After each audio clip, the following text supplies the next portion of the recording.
Сайн байцгаана уу? За энэ өдрийн мэндийг хүргэе. За сайхан нартай сайхан өглөө байна. За өнөөдөр хэдүүл Европын орныхаа яриаг үргэлжлүүлье. За нэгэнт одоо бид хэд Европод манай монголчууд бас нэлээдгүй байдаг. Нэлээд орон Европын оронд байдаг. Дээр нь одоо Монголд байгаа хүмүүс маань бас сонирхолтой байх болов гэсэн үднээс чинь хамгийн их өртөө одоо Европод хэрхэн яаж явагдаж байна? Ямар орон ямар их өртөө байна? Энэ тухай бас таадтай бас тань мэдхэд талаас ярьж өгье. За 2025 оны 3 сарын судалгааг би бас нэлээдгүй ухаж төнхөж үзлээ. За тэгээд нэг лайв хийх болохоор нэлээд судалгааны ажил тэгээд би өөрөө бас нэлээдгүй юм мэдэж авдаг. Тий. За тэгээд 3 дугаар улирлын байдлаар за хамгийн толгой одоо тэргүүлж явдаг орны нэг бол яарахгүй Грец гэдэг юм байна. За Грец бол ерөөсөө нийт Европ орнуудаас хамгийн их буюу 149.3% өртөө. За түүний дараа Итали ордог юм байна. 137%. За Франц за 117% гэх мэт. За тэгээд Бельги, Испани, Португал, Финлянд, Австри, Унгар, Герман гэд ингээд ихний хэдэн байрыг эднэр тэргүүлж явдаг юм байна. Надад бас их сонирхолтой санагдлаа. За Герман байна тий. Жишээлбэл ийм яагаад ийм хөртэй байдгийн бол доо гэж бас их сонирхолоо. За Грец бол ер нь олон жил одоо санхүүгийн хямрал одоо маш их өндөр. Тэгээд төсвийн алдагдлаас болж байгаа одоо маш их өртөө байдаг орны яарахгүй нэг юм байна. За Итали бол хамгийн их бодит өртөө орн гэж байгаа. За Франц бол сүүлийн жилүүдэд өрн одоо маш их өссөн. За өсөж байгаа шалтгааныг бол угаасаа бидэд бас таамаглаж байгаа гэж бодож байна тийм ээ. За хамгийн одоо нэг хүнд ноогдох орлогоор Люксембург одоо Швейцар хоёр орн бол одоо Европын хамгийн баян орноор одоо тэргүүлж байгаа юм байна. Люксембург, Швейцар хоёр. За гэтэл хамгийн их өртөө, хамгийн баян мөртлөө хамгийн их өртөө 10 орны ихэнд бол номер 1-т Герман зогсож байдаг. За Герман бол ерөнхийдөө эдийн засгийн тогтвортой хэрнээ өртөө өсөлт нь маш их удаан байгаа юм байна. Герман ч одоо бид хэд мэдэрч байгаа BMW, Mercedes, Volkswagen гэж гайхалтай гоё машинуудад хийдэг үйлдвэрлэлээр маш их алдартай ийм орн шүү дээ. Тэгэхэд одоо ингээд бас л өртөө гэж тооцогдож явна. За жишээ нь одоо Грец. За Грец бол ерөөсөө уул нь бол аялал жуулчлалаараа маш их хамааралтай орны нэг шүү дээ. Жуулчд очихоо байж юм бол бас байдал нэлээд хэцүүдэх, улам хэцүүдэх байдалтай ийм орны нэг. За Итали бол хүн ам нь одоо маш их хөгшөрч байгаагаас маш их шалтгаалж байна. Итали бол хүн ам настай хүмүүсийн тооноос дэндүү гарцсан, дэндүү их болсон. За Франц бол нийгмийн зардал их, төсвийн алдагдал маш өндөр байгаа. За энэ дэр мэдээж хэрэг цагаачлалын асуудал бол энэ дэр бол нэлээд хувийг эзэлж байгаа байх гэж бодож байна. За Испани ажилгүйд л одоо харьцангуй өндөр болчихжээ. Испаничууд бол бас л өргөн дарамт маш ихтэй улс төрийн бүтцэн төвөгтэй шинжилэл нь маш удаан явагдаж байгаа ийм орны нэг. За тэгээд настай хүмүүсийн тоо бас маш нэлээд өндөр тоонд орж байгаа бас орны нэг. За тэгвэл Испани тухай би 4 жил аваар ярьсан те. Бид нар одоо ажилгүйдлийн харьцангуй өндөр байгаа учраас одоо цагаач 500 мянган цагаачдыг одоо бишиг баримтаа болгох ийм том зоригтой алхам хийсэн тухай бид 4 жил аваар таад ярьж гисэн байгаа. Тийм ээ. За Бельги бол улс төрийн бүтэц төвөгтэй шинжилэл их удаан бас явагдаж байгаа. Ер нь энэ Европод ер нь сүүлийн үед шинжилэл маш удаан байгаа гэдэг нь шүүмжлэлт хандж байгаа юм байна. Шинжилэлт нь аян удаан явж байгаа гэж ингэж үздэг юм байна. Их өртөө байна гэдэг нь шууд утгаараа сүрэн гэсэн үг бол бас биш гэж байгаа. За тэр орон өртөө гэдэг ингээд ярьдаг бол өөртөө баларч байгаа юм байна гэж энэ бол бас өрөөсгөл асуудал нэг. Яг тэгвэл хүчтэй эдийн засгийн улс өөрийгөө удирдах аваад явдаг чадaltaй байх юм байна. Одоо жишээлбэл Герман биш шүү дээ. Маш их өртөө байгаа хэрнээ, маш баян орон хэрнээ эдийн засаг бол нэлээд доктортой, нэлээд өөрийгөө аваад явах чадвартай орны нэг байдаг. За 2026 онд Европт хамгийн хурдан баяжих магадлалтай 5 улсыг нэрлсэн байна. Статистик гарсан байна тийм ээ. За энэ дэр нь ямар орн орж байна? Нэгдүгээр Польш орсон байна. Польш та мундаг байна шүү дээ тий. Үйлдвэрлэл хөгжсөн байна. Логистик маш хүчтэй өсөлттэй байна гэж байна. За тэгээ эдийн засгийн үзүүлэлт дээрээ ирээдүйн потенциалаараа Польш номер 1-т ороо явж байгаа юм. Ирээдүйд магадaltaй маш хурдан баяжих орны нэгт гэж байгаа байхгүй Польш. Вау, полякууд маань бас мундаг байгаа юм байна. За эдгээр бол Германтай хил залгаа ойрхон байдаг бас нэг давуу тал байдаг гэж байгаа. За хоёрт нь Чех улс маань орж байна. За Чех бол авто үйлдвэрлэл бол угаасаа тэр аяараа Чех бол ерөөсөө үйлдвэрлэлийн орн шүү дээ. Тийм ээ. За тэгээд эдийн засгийн байдлаа бас маш болгоомжтой, маш няхуур, маш хашир барьж явдаг орны нэг. Ямар сайдад бодоход хашигнолтой Европын хужаанар гэж ярьдаг шүү дээ бүр тий.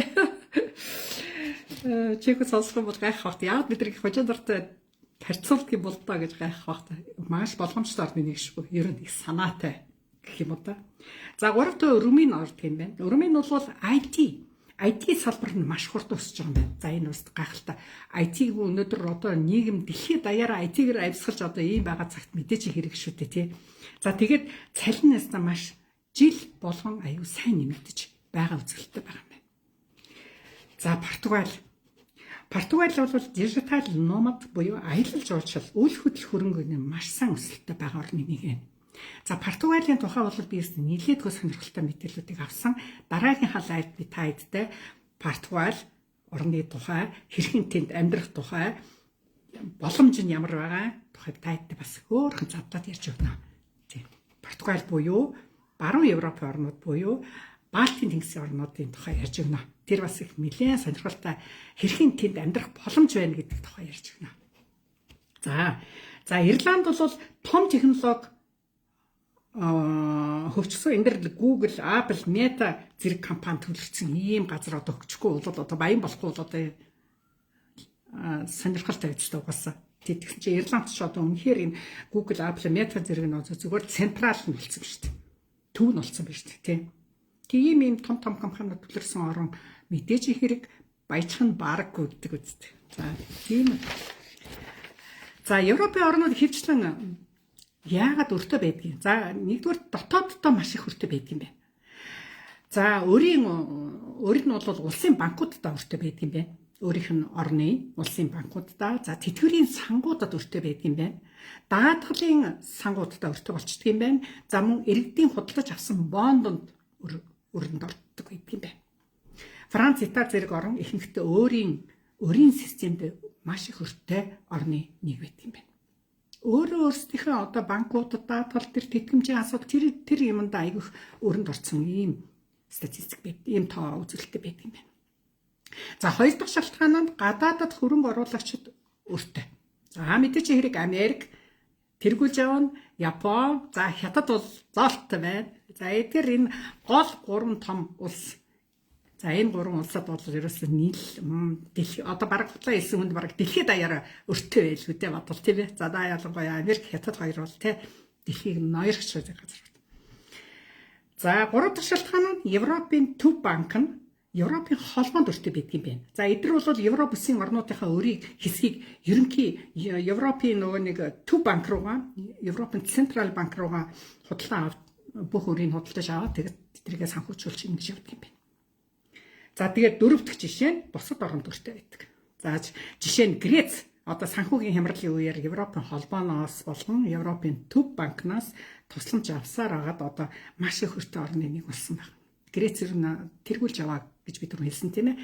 Тэгэхээр эдгээр санхүүгийн маш хүнд байдалтай одоо хэцүүдэд ирэхлээр л тэгэл зээл авдаг. Гэхдээ одоо ер нь ойлгомжтой.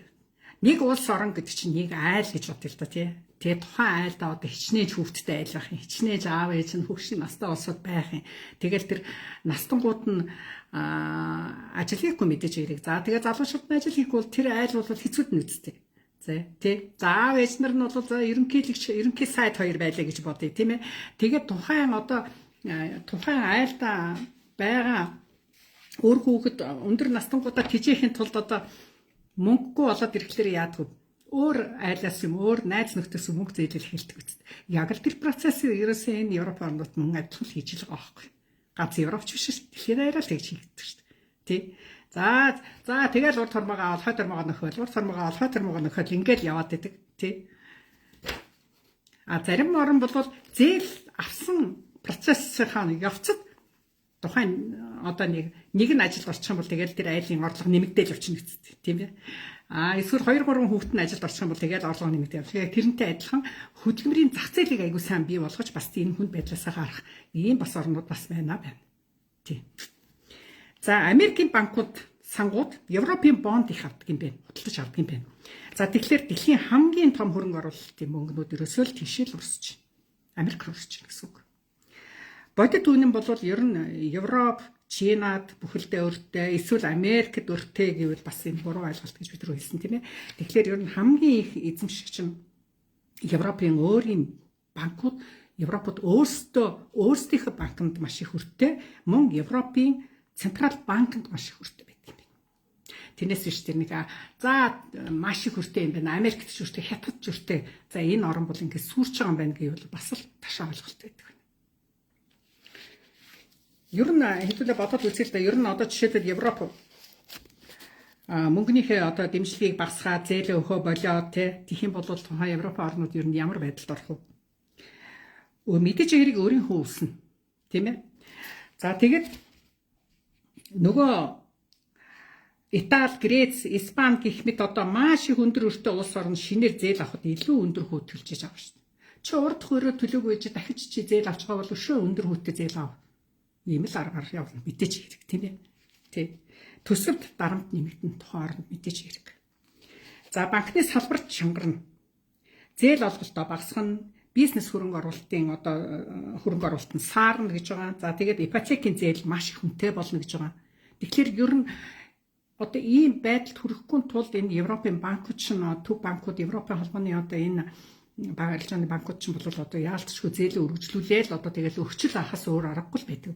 Тухайн бүхэл тийм асуудал нь дэрэж байгаа байхгүй тийм ээ.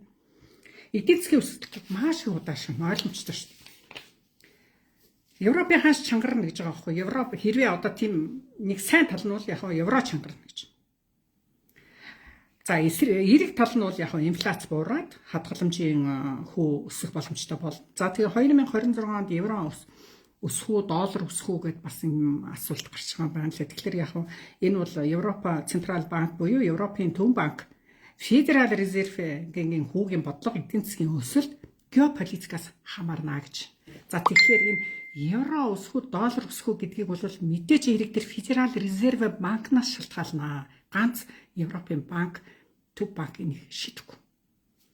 Гэтэл тэр Федерал резерв гэдэг нь юу юм? Энэ дэлхийн хамгийн хүчтэй санхүүгийн байгууллага гэж тооцогддог. 1913 онд байгуулагдсан ийм байгууллага юм байна шүү дээ. Тэгээд Америкийн мөнгөний бодлого удирдах, инфляцийг хянах, банкны системийг татвартай байлгах, хүү төвшинг тогтоох ёстой одоо ийм том хүчтэй. Өөрөөр хэлбэл дэлхийн бүх зах зээлд нөлөөлж идэг ийм санхүүгийн хянагч байгууллага юм байна. Вау, стамшигтай жинхэнэ одоо монопол юм ааши. Тэгэхээр эднийхээс гарсан нэг шийдвэр бүх дэлхийн мөнгөний урсгалыг хөдөлгөж чадчих юм байна. Эдгээр евро, крипто, доллар, алт бүгдийг хямж идэг. Ийм байгууллага байна. Тэгэхээр л одоо ерөөсөө Европыг яаж цааш нь авч явах вэ? Америкаас шалтгаалаад байгаа юм шүү. Энэ федерал энэ резерв гэдэг чинь Америкийн санхүүгийн байгууллага шүү дээ. Тэс нэрэтэ заавал нөлөөлнө. Ойлгомжтой тэр бол тийм ээ. За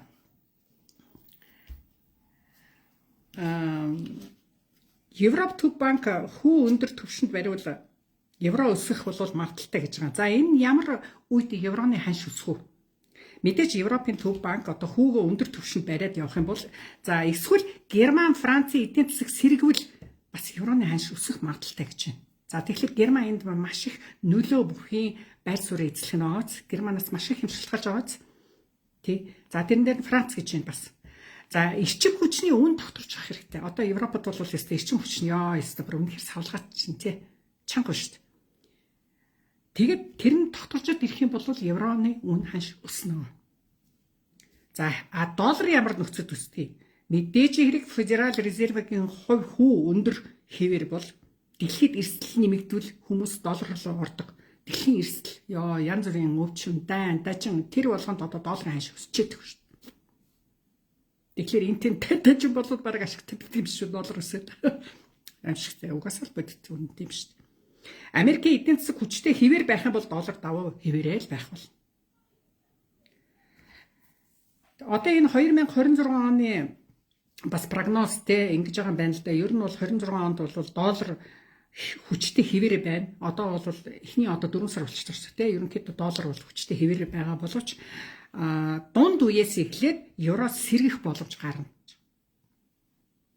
За одоо тэгээ харж илээ. Тэгээ 6 сараас хойш ямар болох нь, евро ямар ханштай болох нь, байдал Европод байдал маань ямар болох нь тийм ээ. За дэлхийд ер нь яагаад улс орон өрөнд ордгийг гэднийг асуулт байна. Government гэдэг төр мөнгө зээлж зарлагаа санхүүжүүлж байгаа гэсэн үг шүү дээ. Ер нь төрөөс мөнгө зээлж одоо зарлагаал одоо зарлаганд авчихад байгаа болохоор орлогоосоо зарлаганд авчаад байгаа учраас тэр зарлагаал нөхрийн тулд л өрөнд орж байгаа шүү дээ. Тийм ээ тухайроо. Энэ нь муу зүйл мэт боловч эзэн энэ нь эдийн засгаа хөдөлгөх хэвийн арга байдаг юм байна. Бүх оронд адилхан. Бүр мөнгө зээлэхгүй бол бүр хэцүүд нь хэцтэй. Тэгэд гол өрөнд болох шалтгаан түрүүчний миний хичээлчдээр нэмээд хэлэх юм бол төсвийн алдагдал хамгийн том шалтгаан болдог. Төсвийн алдагдал гэж юм тусгай тухайн орны зарлал нь олоосод авсан үед цалин тэтгэврээ зам одоо эмнэлгийн хаан ажилчдын цалин ч юм уу тавьж чадхаа байх үед. За дэд бүтцийн том төслүүд. За энэ дэр нь зам гүүр, метро, одоо том цахилгаан станц их мөнгө шаарддаг юм төсөлтөөр бас тухайн орон өрөнд орох бас нэг том шалтгаан болдог. Одоо манай Монголч гэсэн цахилгаан станц барина гээл, том гүүр барина гээл, барин барихгүй гээл, хуваагдал, талцаал ингээл маргаад байгаа үсттэй. Тийм ээ. А дээр нь одоо энэ метро барих жишээлбэл асуудлууд энэ чинь бол бага биш их мөнгө ордог төслүүд. За энэ бас нэг шалтгаан болдго юм байна. А тэгээ гурав дахь шалтгаан нь нийгмийн зардал хөгшөрч буй улсуудад их тэтгэвэр тавих, их халамж тэтгэмж өгөх энэ болгон тухайн орныг өрөнд орох маш том шалтгаан болдог. Байсгээл халамж өгөөл, байсгээл үнэгүй мөнгө тараагаал, байсгээл тэтгэврийн мөнгө нэмэх шиг тийм асуудал гарах юм бол тэтгэвэр нэмнэ гэдэг чинь бас цаанаа бас маш их тооцоотой асуудал байхгүй. Зүгээр нэг жагсаад тэр мөнгө нэмэгдчихдэг тийм асуудал бас биш шүү. Тухайн орны ард иргэдэн хөвшрөх тусам маш их илүү зардал гарна. Мэдээж тэд нар чинь ажил төрөл хийхгүй. Тэгээд өршөлтийн нас нь их байх тусам жишээлбэл одоо Итали, Испани ярьлаа тэ түрүү маш их өндөр настангуудтай учраас одоо энэ бүгдээрээ тэтгэмжийг өгөхөөс өөр арга байхгүй ч тэд нар ямар хоолгүй байл суулгаад талтай шүү дээ. А тэр мөнгийг бас гаргах хэрэгтэй байхгүй тухайн орон. Өөрт нь тухайн орны одоо адранд тэр мөнгө байхгүй бол банкнаас өөр орноос өөрийнхөө Европын холбооноос гуйгаад байхгүй бол Америкаас гуйгаад ингэж л явах юм шүү дээ.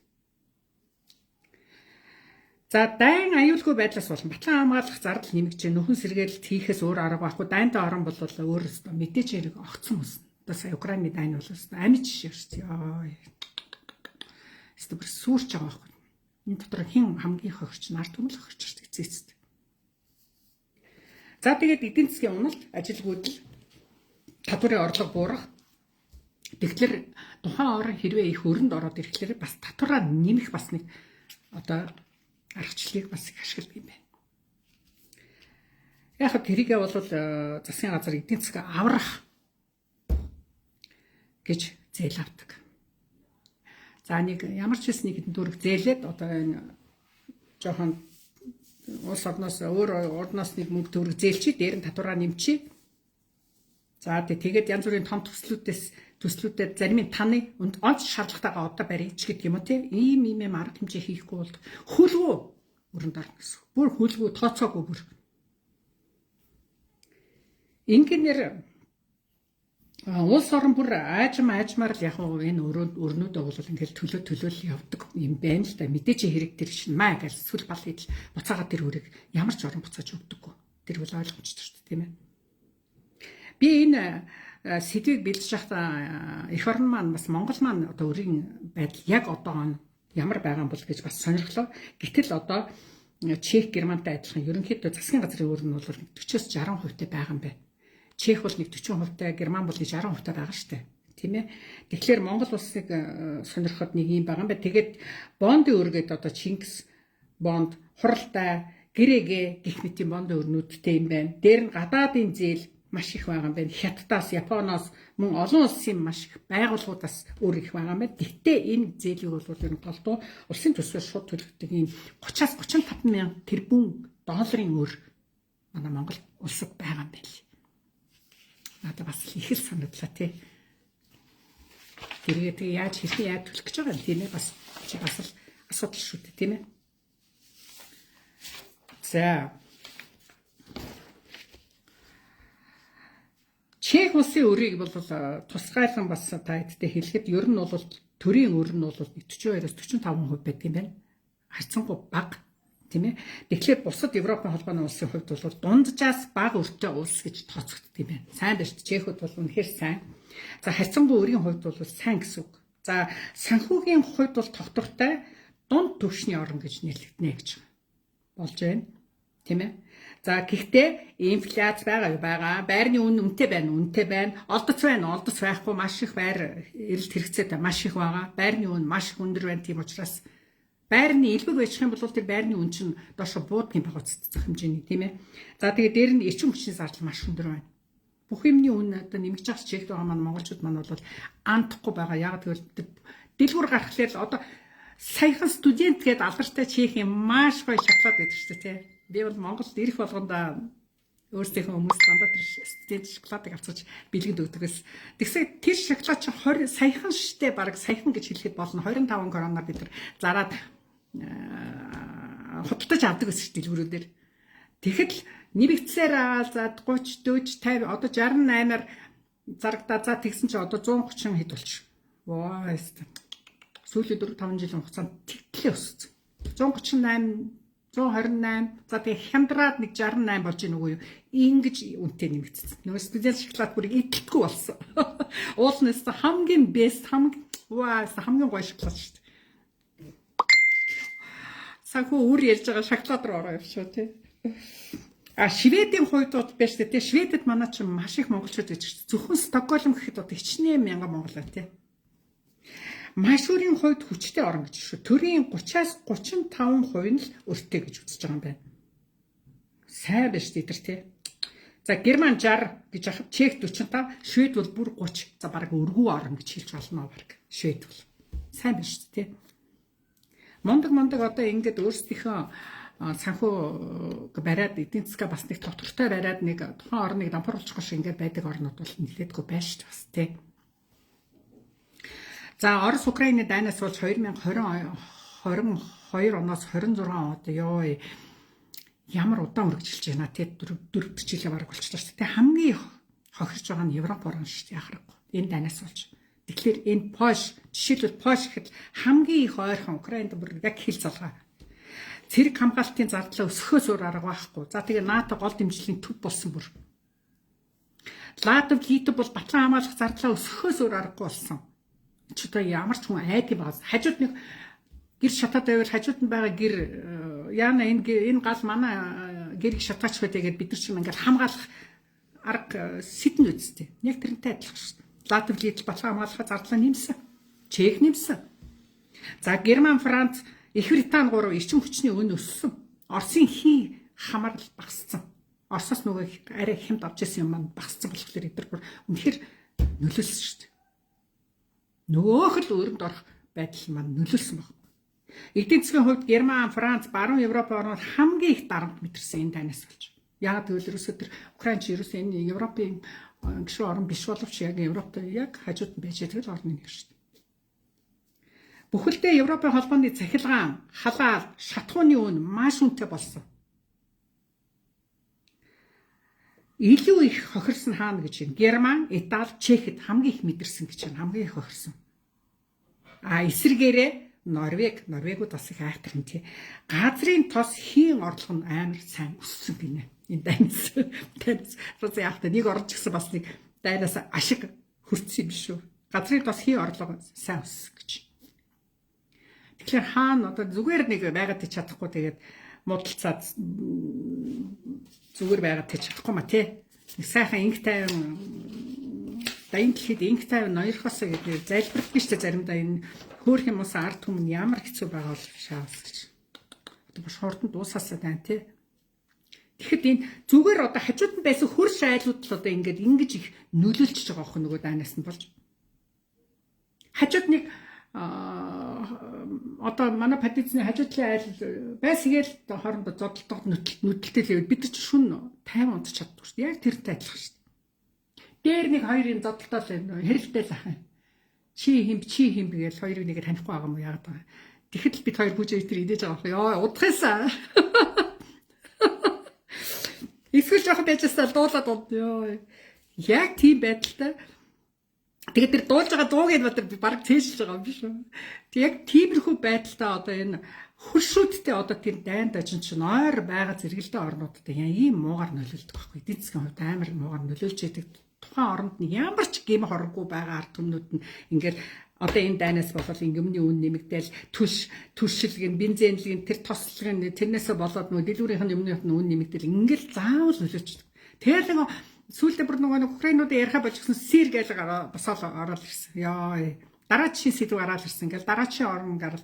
Тэгэхэд тэр нөгөө дайн дажин болгоноос баах нөгөө цагаач чинь хаашаа явж байна. Хамгийн ойр байгаа Европын орн руугаа л ингээл толгой хорогдох гал ингээл гүцгэж л байгаа шүү дээ. Яа хөшөө Европыг зүгээр дэстан тэгтээ яг улс төрийн судлаачдын хувьд бол энэ Европ бол ерөнхийдөө эн чинь бол анх удаага ч ингэж хэцүүж байгаа юм биш ээ. Энэ бол явандаа ингээл түүх харуулж байна. Явандаа ингээл гайгүй болдог. Европ хизээд ингээ өөрийнхөө байр суурийг сайхан хадгалаад ингээ таваад өгч чаддаг. Тэвээ. Тийм учраас одоо ч гэсэн яг энэ хүнд хэцүү байдлаасаа Европ бол өөрийгөө аваад гарч чаднаа гэж ингэж үзэж байгаа. Тэрийг би уншаад ваа цаахан мэдээ байл гэж бодчихлаа. За энэ удаа ингээд яриагаа өндөрлөе. Тий дараагийн тайм хүртлээ. Баяр таа.